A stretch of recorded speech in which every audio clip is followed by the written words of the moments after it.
Maintenant, je vais vous présenter les assistants technologiques cognitifs de nos études, donc, qui s'appellent Mobus et Doupil. Mobus, c'est un agenda électronique, donc c'est un logiciel d'agenda électronique implanté dans des ordinateurs de poche. Il y a une application dédiée aux patients et une application dédiée aux aidants. L'intérêt, c'est que ces deux applications sont connectées via Internet afin de favoriser la communication entre les aidants et les patients, parce que c'est très important en remédiation cognitive de la collaboration entre les patients et leurs intervenants. À partir de son application, le patient a la possibilité de consulter ses activités. Donc là, on a un écran tactile et quand la personne appuie sur le bouton activité, elle a accès à la liste de ses prochaines activités quotidiennes. Cette liste est personnelle.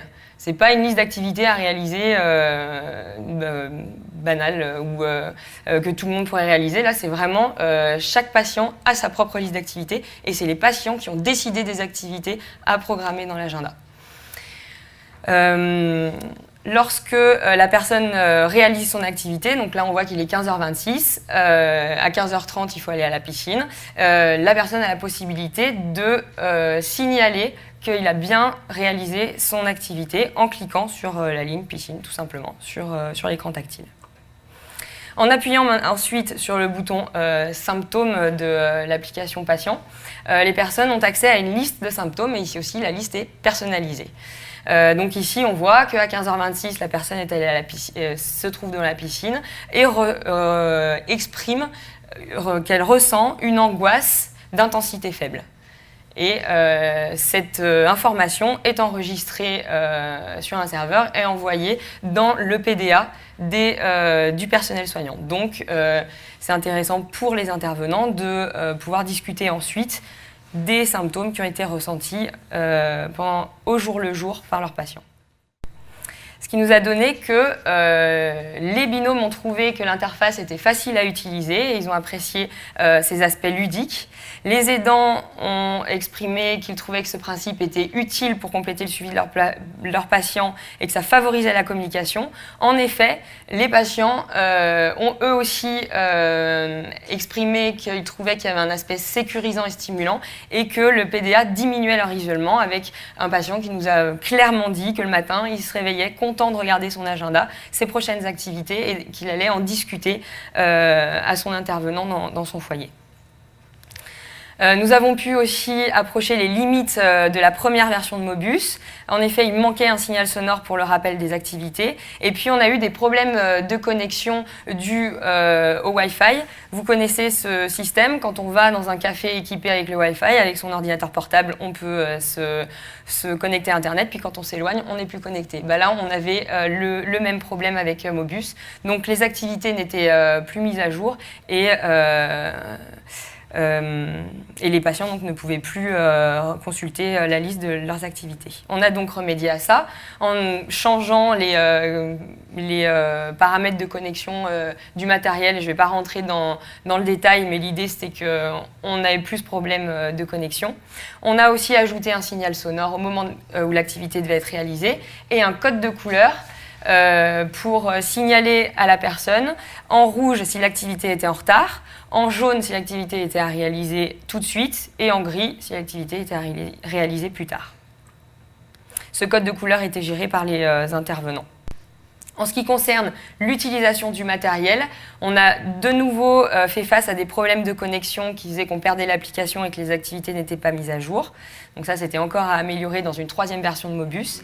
Cependant, nous avons pu observer de nouveau que les patients maîtrisaient rapidement l'application, que malgré les problèmes de connexion, 43% des activités étaient validées et la majorité était validée pendant la période prévue, c'est-à-dire au moment où on avait programmé les activités. Et l'ensemble des patients ont signalé en moyenne un symptôme par jour. Donc c'est encourageant pour continuer à améliorer le matériel. Pour la dernière version de Mobus, version 3, l'application des aidants a été installée cette fois dans des ordinateurs de bureau, ce qui rendait l'application beaucoup plus conviviale et agréable à utiliser pour les aidants qui n'avaient finalement pas besoin que ce soit utilisé sur des PDA. Et pour les patients, on a modifié le nom de la fonction symptôme et on l'a transformé en vécu parce qu'on s'est rendu compte que c'était plus intéressant de ne pas focaliser sur les aspects seulement négatifs de la maladie et on pouvait ainsi programmer d'autres choses que les symptômes. On pouvait aussi programmer des émotions positives et c'est intéressant parce que ce sont des personnes qui ont aussi des difficultés à exprimer n'importe quel type d'émotion, que ce soit négatif ou positif.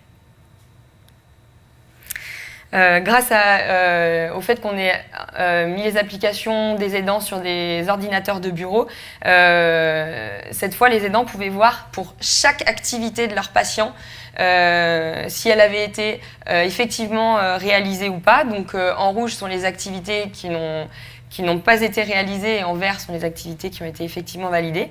Et dans cette nouvelle version de Mobus, les patients avaient la possibilité non plus seulement de dire oui j'ai réalisé l'activité ou non je ne l'ai pas fait. Quand ils n'avaient pas réalisé leurs activités, ils pouvaient dire pourquoi. Parce qu'ils s'en rendaient compte plus tard et puis qu'ils avaient oublié de la faire, parce qu'ils ne veulent pas la faire ou parce qu'ils veulent la réaliser plus tard. Et ça c'était des informations qu'on n'avait pas avec les versions précédentes. Ici, je vais vous montrer des exemples de vécus qu'on pouvait enregistrer pour chaque patient.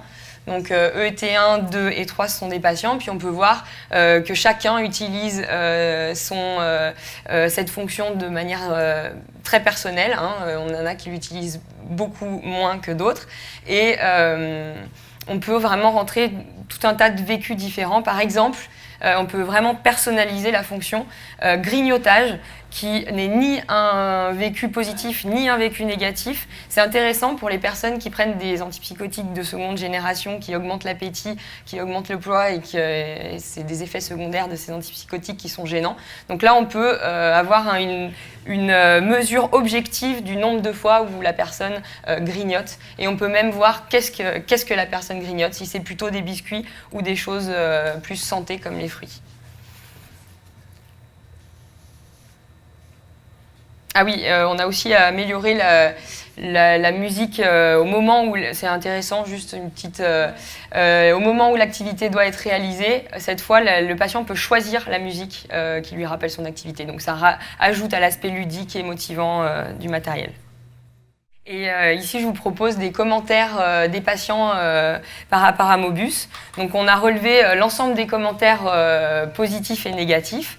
Et la majorité des commentaires positifs concernant Mobus concernaient le fait que ça aide à la planification et à l'introspection. Et les patients ont apprécié Internet, le fait qu'il y avait une connexion Internet, et aussi le fait qu'il y avait des jeux dans le matériel. Donc les patients ont dit que ça aidait à agir, que ça occupait, que ça ramène dans le quotidien, que ça aide à prendre conscience de ce qui se passe, à être dans le moment présent et à temporiser. C'est un bon soutien de savoir qu'il y a quelqu'un qui se soucie de soi, on se sent moins seul. Et j'aimais ça, avoir un téléphone comme tout le monde. Donc ça, ce sont des remarques très intéressantes, parce qu'en effet, tout le monde aujourd'hui a un téléphone portable. Enfin, c'est vraiment de plus en plus répandu, et c'est pas juste que les personnes qui ont une maladie mentale n'aient pas accès à ce genre de matériel. En ce qui concerne les aspects négatifs, évidemment, les défauts de fonctionnement et les contraintes matérielles ont provoqué le plus de commentaires négatifs. Le fait aussi que les patients ne pouvaient pas contrôler l'entrée des données et que parfois, ils ne ressentaient pas le besoin de l'utiliser. Donc là, c'est très important de travailler avec les personnes, avec les patients, pour savoir pour définir leurs besoins et leur désir d'utiliser le matériel. Donc ça, c'est une étape vraiment il faut prendre le temps de la faire, sinon les patients ne ressentent pas le besoin de l'utiliser et ils ne l'utilisent pas. En conclusion, pour la dernière version de Mobus, il serait intéressant que, plutôt que comme dans les autres versions, les patients aient accès à tous les menus de l'ordinateur de poche, ils aient accès à seulement 3 fonctions qui les intéressent le plus. Donc Mobus, puisque c'est l'intérêt, mais aussi Internet et les jeux, mais pas tous les autres menus dans lesquels les patients avaient tendance à se perdre.